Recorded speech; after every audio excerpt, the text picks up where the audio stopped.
এক দাদু খিচুড়ি নিতে এসে কিন্তু পড়ে গেছিল, তো দাদুকে আমি দাঁড় করে রেখেছি। তো দাদুকে খিচুড়িটা দিয়ে আসি, তার অনুভবটা জিজ্ঞাসা করবো, ঠিক আছে?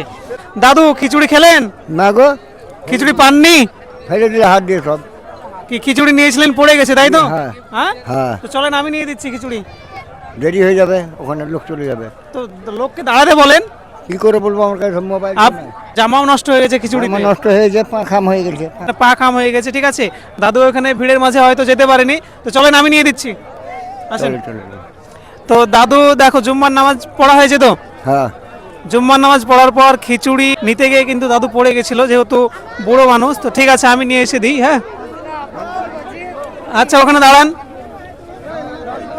এক দাদু খিচুড়ি নিতে এসে কিন্তু পড়ে গেছিল, তো দাদুকে আমি দাঁড় করে রেখেছি। তো দাদুকে খিচুড়িটা দিয়ে আসি, তার অনুভবটা জিজ্ঞাসা করবো, ঠিক আছে? তো এখানে দেখো খিচুড়ি রান্না চলছে, অলরেডি ফুরিয়ে গেছে। এসো। আচ্ছা দাদু, এই যে খিচুড়ি কেমন লাগছে? এই কি ভালো লাগছে, হ্যাঁ খুব ভালো। দেখো, দাদু কিন্তু একবার খিচুড়ি নিতে গিয়ে পড়েও গেছে, পাও খাম হয়ে গেছে, প্লাস জামাও নষ্ট হয়ে গেছে। তো দাদুকে আমি খিচুড়ি এনে দিলাম। ভালো লাগছে দাদু? ভালো লাগছে। আচ্ছা খান, একটু খান দেখি, খাচ্ছি, খান। তো দেখো, এখানে জুম্মার নামাজ কমপ্লিট হওয়ার পর কিন্তু তোফা হিসাবে খিচুড়ি রান্না করে খাওয়াচ্ছে। তো খিচুড়ি নিতে গিয়ে পড়ে গেছিল, বুড়ো মানুষ, তো হুড়াহুড়ি করছে সবাই। তো সবাই ধীরে সুস্থে নাও, খিচুড়িটা খাও। দাদু তাহলে সাবধানে বাড়ি যাও। হ্যাঁ, আস্তে আস্তে। ভালো লাগছে খিচুড়ি? খুব ভালো। আচ্ছা ঠিক আছে, মাশাআল্লাহ, খুব সুন্দর লাগছে, দেখতে পাচ্ছ।